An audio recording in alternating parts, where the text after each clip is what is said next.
Boa noite a todos. Que a doce paz do Divino Mestre Jesus nos envolva a todos hoje, amanhã e sempre. É uma alegria, é uma honra poder estarmos mais uma vez neste canal da Casa Espírita Maria de Nazaré, do município de Poá, São Paulo, para falarmos desta doutrina que esclarece, conforta e consola. Falamos do Espiritismo.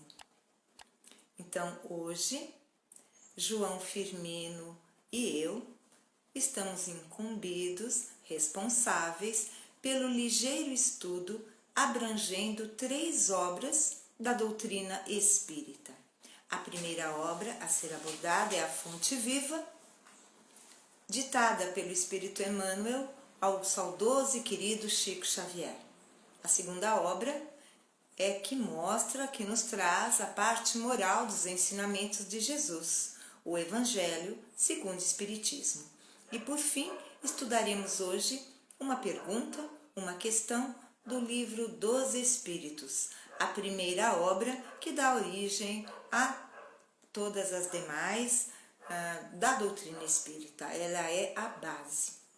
Queridos amigos, antes de iniciarmos e fazermos a prece de abertura com a ajuda e o amparo da equipe espiritual da Casa Espírita Maria de Nazaré e também com o auxílio e com as boas vibrações de cada um de vocês, quero lembrar que estamos neste momento no canal do Facebook da Casa Espírita Maria de Nazaré, mas que depois será também transmitida pelo canal do YouTube. E é importante que possamos ir lá no canal do YouTube, dar o nosso like, favorecendo assim a disseminação, a propagação da mensagem espírita aos corações necessitados. Contamos com vocês. E agora então, vamos à nossa prece de abertura, lembrando Jesus, Divino Pastor, Divino Mestre. Fechemos os nossos olhos materiais, abramos os olhos da alma, do coração, para fazermos a prece que Ele nos ensinou. Pai nosso, que estais nos céus, santificado seja o vosso nome. Venha a nós o vosso reino, seja feita a vossa vontade, assim na terra como no céu. O pão nosso de cada dia nos dai hoje. Perdoai as nossas ofensas, assim como nós perdoamos a quem nos tem ofendido. Não nos deixeis cair em tentação, mas livra-nos, Senhor, de todo mal. Que assim seja e assim será. Graças a Deus, graças a Jesus. Então, nós vamos agora à primeira mensagem da noite do livro Fonte Viva. Nós escolhemos, João e eu, a lição, a mensagem de número 60 do livro Fonte Viva. O título é Esmola e, como sempre, a mensagem se inicia com um versículo do Novo Testamento, palavras de Jesus. Dai antes esmola do que tiverdes. Isso está no Evangelho de Lucas. A palavra do Senhor está sempre estruturada em luminosa beleza que não podemos perder de vista. No capítulo da esmola, a recomendação do Mestre, dentro da narrativa de Lucas, merece apontamentos especiais. Dai antes esmola do que tiverdes. Dar o que temos é diferente de dar o que detemos. A caridade é sublime em todos os aspectos sob os quais se nos revele e, em circunstância alguma, devemos esquecer a abnegação admirável daqueles que distribuem pão e agasalho, remédio e socorro para o corpo, aprendendo a solidariedade e ensinando-a. É justo, porém, salientar que a fortuna ou a autoridade são bens que detemos provisoriamente na marcha comum e que, nos fundamentos substanciais da vida, não nos pertencem.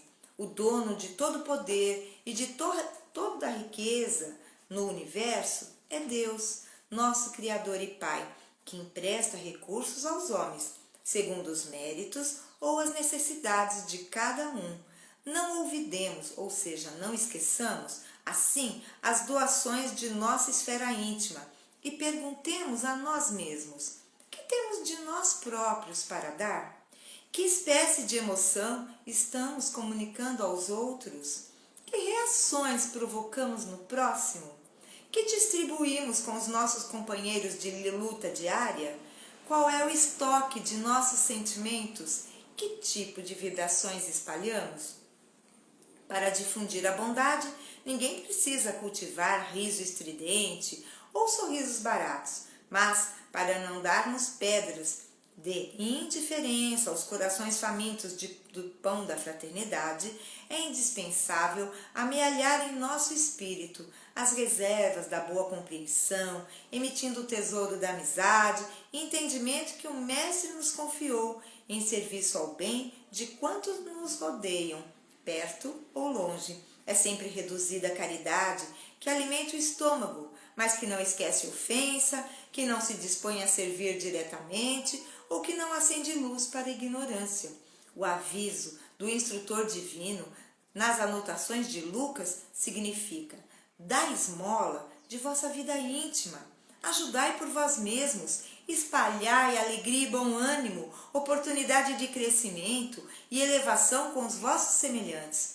Sede irmãos dedicados ao próximo, porque em verdade o amor que se irradia em bênçãos de felicidade e trabalho, paz e confiança, é sempre a dádiva maior de todas.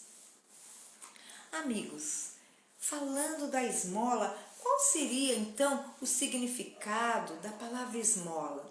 E eu diria até que a esmola hoje não é um vocábulo, uma palavra tão empregada quanto era no passado.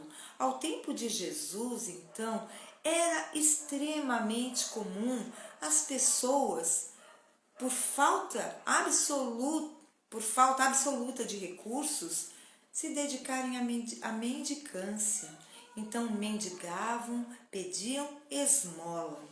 Ao tempo em que o livro Fonte Viva foi publicado pela primeira vez, em 1956, portanto há 64 anos, a palavra também ainda era muito mais empregada do que hoje. Entretanto, no passado, qual seria o sentido mais empregado? De uma dádiva caridosa feita aos pobres. Dádiva caridosa feita aos pobres. Mas hoje, qual seria o sentido mais apropriado para esse vocábulo, essa palavra esmola? Seria o ato de auxiliar, de prestar socorro, de prestar um auxílio. Então, Emmanuel nos fala, ao explicar-nos as palavras de Jesus, que dai antes a esmola do que tiverdes, né? Do que tendes.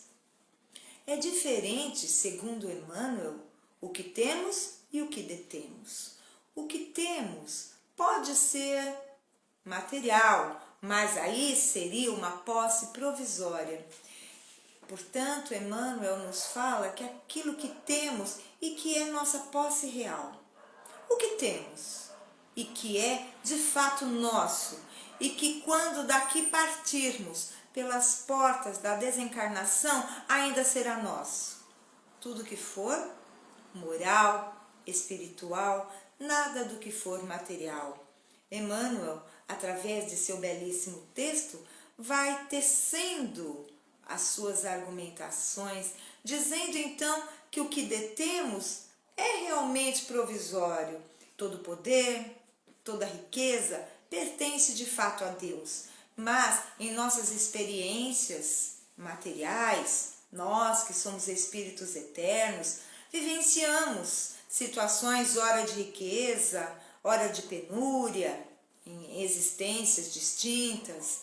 Temos poder numa existência, numa outra existência podemos ser serviçais, enfim.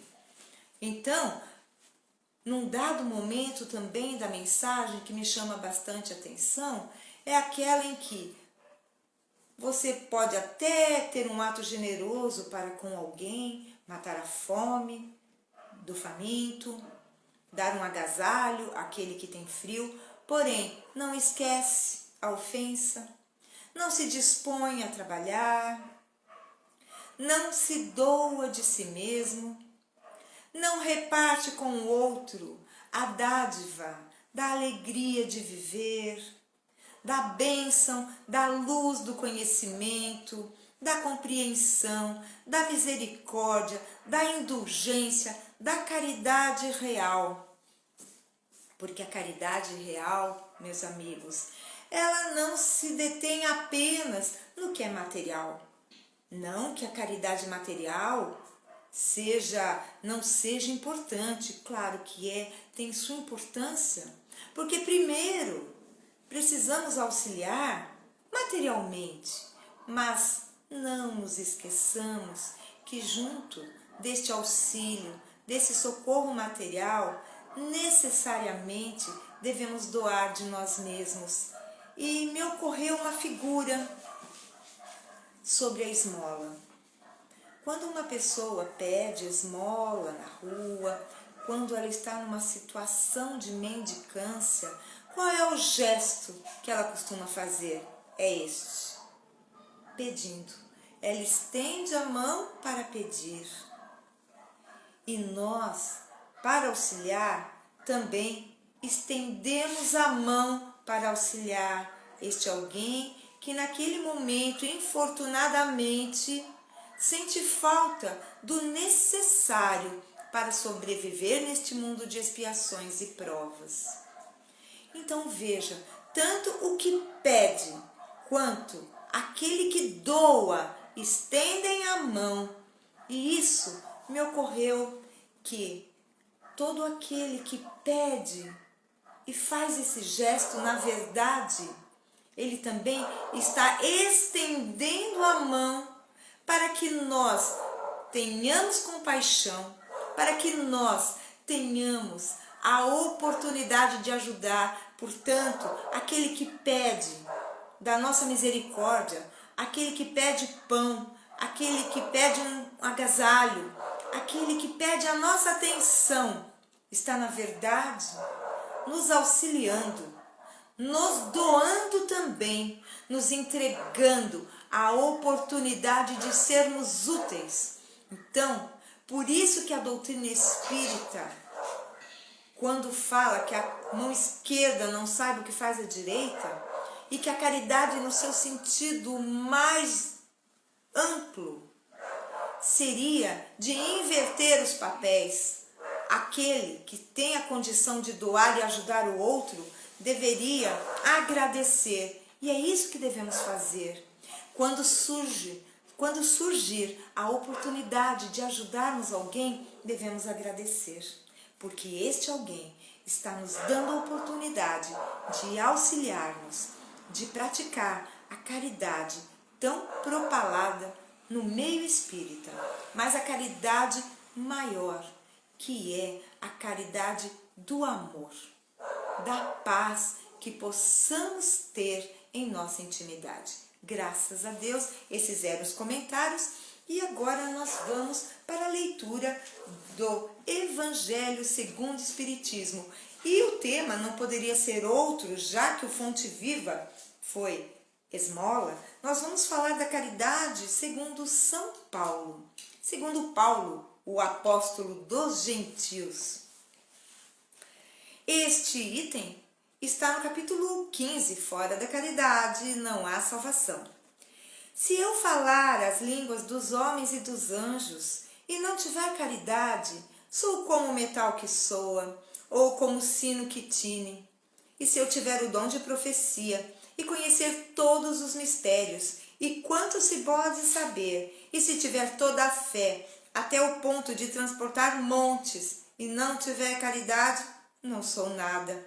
E se eu distribuir todos os meus bens em o sustento dos pobres, e se entregar o meu corpo para ser queimado, se todavia não tiver caridade, Nada disso me aproveita. A caridade é paciente, é benigna. A caridade não é invejosa, não obra temerária nem precipitadamente, não se ensoberbece, não é ambiciosa, não busca os próprios interesses, não se irrita, não suspeita mal, não folga com a injustiça, mas folga com a verdade. Tudo tolera, tudo crê, tudo espera, tudo sofre. A caridade nunca jamais há de acabar. Ou deixem de ter lugar as profecias, ou cessem as línguas, ou seja abolida a ciência. Agora, pois, permanecem a fé, a esperança e a caridade. Essas três virtudes, porém, a maior delas é a caridade. Isso está descrito em Paulo Coríntios, capítulo 13, versículos de 1 a 7 e 13. Convido agora o João Firmino para contribuir conosco com a sua participação diante deste texto, a caridade segundo São Paulo. Depois eu retorno para a questão do Livro dos Espíritos.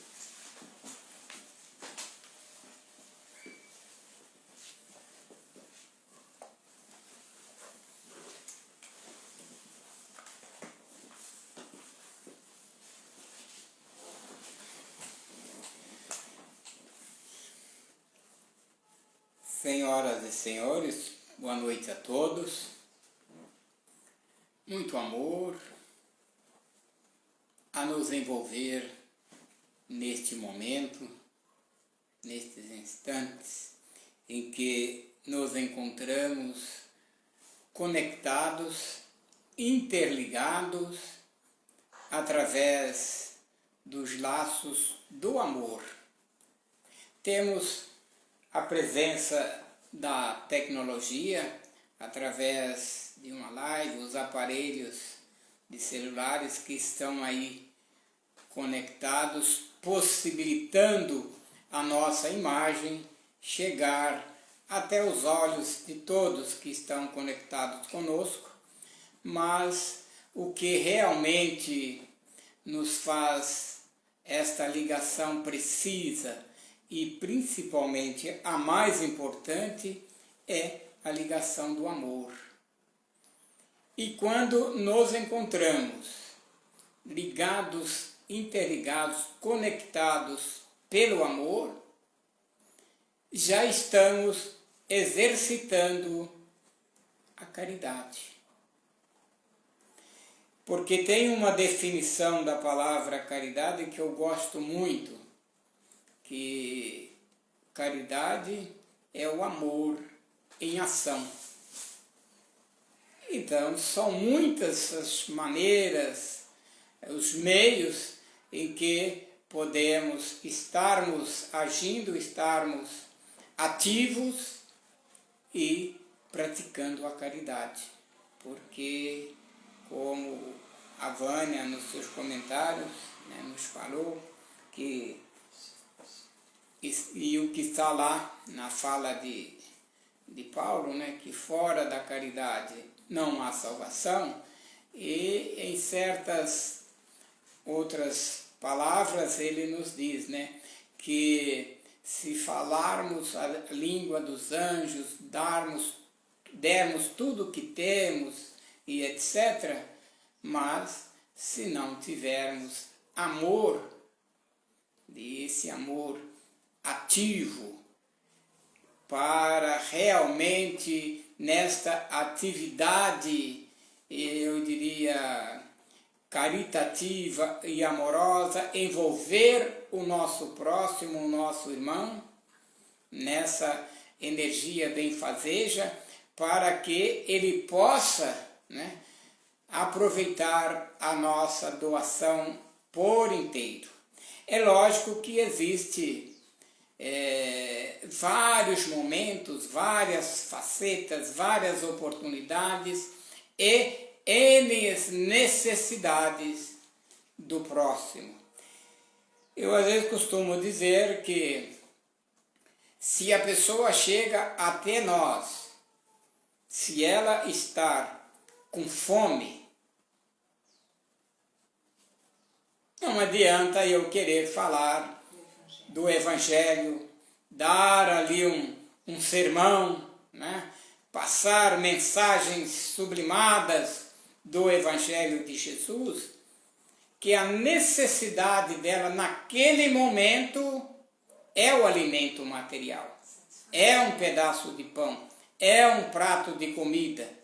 Então, dentro da nossa visão lógica, precisa e real para aquele momento, se faz necessário que preparemos alguns alimentos e atendamos à necessidade do estômago do nosso irmão. O alimentamos. Se for possível, dependendo de uma outra necessidade também, muito importante para todos nós que estamos no mundo material, se a pessoa tiver possibilidade, vamos supor, de tomar um banho, colocar o corpo físico numa posição, né, de receptividade, de tranquilidade. E aí, sim, falaremos do Evangelho de Jesus. Mas essa do banho não sendo possível, o alimento em primeiro lugar e depois falarmos do Evangelho de Jesus. Falarmos do amor em ação. Agirmos ativamente com o amor em nosso coração. Isso é fundamental, essas questões. É lógico que para tudo isso há uma necessidade de alguns itens, alguns quesitos a mais em ambas as criaturas. Aqui está, batendo a porta do nosso coração, num sentimento de necessidade, de buscar ajuda, de pedir o alimento material, há necessidade que nós também tenhamos esta visualização de abraçar essa criatura com, não diria assim, não somente com os braços físicos, mas com os braços espirituais, com os braços do calor humano, da fraternidade, da solidariedade, do querer ajudar a pessoa num todo, num inteiro. Isto são muitos os meios, várias as fontes que podemos buscar uma sintonia, bebermos de uma água viva e, dentro das nossas necessidades, recolher um pouco desta água viva que jorra para todos nós, na fonte dos ensinamentos de Jesus, do seu Evangelho, da conexão com a sua palavra eterna e imortal, que todo aquele que se diz cristão deve ter um mínimo, né, de sentimento amoroso, de uma qualificação espiritual, como o verdadeiro cristão, para envolver, abraçar e fazer aquele necessitado, aquele carente de um momento, sentir em nós um porto seguro para a sua via crucis de necessidade em todos os sentidos.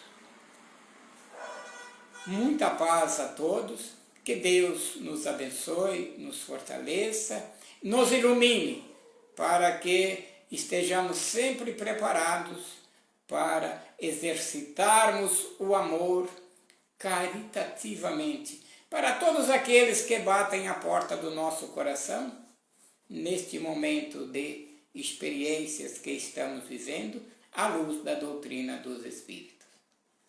Graças a Deus, paz e luz a todos nós.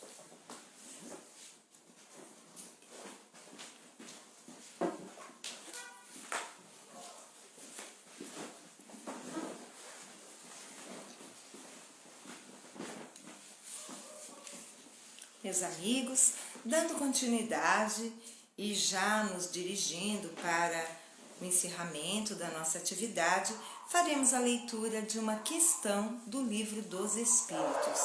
Esse estudo ligeiro que estamos fazendo desde a primeira live às quintas-feiras sempre é um estudo na sequência. Então hoje abordaremos a questão de número 564. Ela pertence ao livro 2º, capítulo 10 do Livro dos Espíritos, Ocupações e Missões dos Espíritos. Então, lerei a pergunta 564. Entre os espíritos, há os que são ociosos ou que não se ocupem de alguma coisa útil? Então, Kardec indaga aos espíritos, pergunta se há espíritos ociosos, porque aqui entre nós, entre a humanidade terrena, há aqueles que se comprazem em nada fazer. Então, Kardec pergunta se no plano espiritual isso ocorre também. E a resposta dos espíritos diz o seguinte: sim, mas esse estado é temporário e subordinado ao desenvolvimento da sua inteligência. Certamente que os há, como entre os homens, vivendo apenas para si mesmos, mas essa ociosidade lhes pesa, e cedo ou tarde o desejo de progredir lhes faz sentir a necessidade de atividade, e são então felizes de poderem tornar-se úteis. Falamos de espíritos que atingiram o ponto necessário para terem consciência de si mesmos e de seu livre-arbítrio, porque em sua origem eles são como crianças recém-nascidas, que agem mais por instinto do que por uma vontade determinada. Então, esta questão nos esclarece que, sim, da mesma forma que temos na nossa humanidade terrena aqueles irmãos que gostam de fazer nada, ou seja, gostam de passar o dia olhando para o teto e se comprazem, eles sentem prazer em fazer nada. E que isso também ocorre no mundo espiritual. Só que os espíritos superiores nos esclarecem que esta situação ela é temporária, ela é provisória, porque quando o espírito toma consciência de fato de si mesmo, ele não vai querer viver na ociosidade, sendo um completo inútil, sendo egoísta a ponto de pensar que ele pode se ocupar tão somente dos seus próprios interesses, da sua própria vida. Então, está posto pelos espíritos superiores que em um dado momento, quando este livre-arbítrio, este raciocínio estiver na sua pujança, o próprio espírito vai sentir um tédio dessa situação de ociosidade e vai querer recuperar o tempo perdido, vai começar a fazer as atividades e querer ser útil. Então, essa ociosidade é temporária. Então, entendendo, nós vamos perceber então que aquele que se dedica à ociosidade ainda não tem essa consciência formada, ainda não está preparado para ver, para sentir adequadamente. Está um pouco, vamos dizer, atrasado na sua evolução. Queridos irmãos, eram essas as considerações dessa noite e agora eu quero pedir a colaboração de cada um de vocês que estão aí conosco, nos assistindo, compartilhando deste momento que para nós é muito especial. Então eu quero pedir a colaboração para que juntos possamos, fechando os nossos olhos físicos e materiais, elevar a nossa condição vibratória, a nossa frequência, para que possamos sintonizar com a equipe espiritual da Casa Espírita Maria de Nazaré. E nesta profunda gratidão pela luz que nos chega através dos espíritos superiores, através dessa doutrina, manancial de conhecimento, de luz, de paz, de amor. Agradecendo, vamos mentalizar Maria de Nazaré, nossa Mãe Santíssima, que dá nome à nossa casa. Ave Maria, cheia de graça, o Senhor é convosco. Bendita sois vós entre as mulheres, bendito é o fruto do vosso ventre, Jesus. Santa Maria, Mãe de Jesus, rogai por todos nós, os seus filhos, agora e na hora do nosso desenlace. Que assim seja e assim será, com a graça de Deus. Queridos amigos, acompanhem-nos em nossas lives. Amanhã será o nosso amigo querido Ezequiel. Sábado, João e eu retornamos. Domingo e segunda, mais uma vez, Ezequiel. Terça e quarta, nosso irmão Sérgio com a Fabiana, nosso querido Sérgio.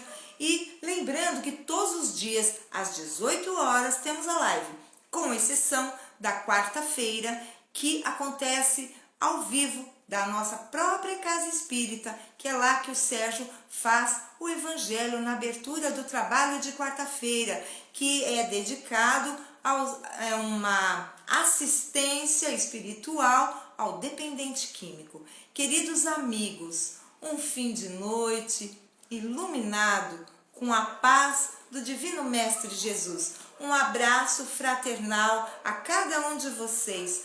Tudo de bom e até a próxima!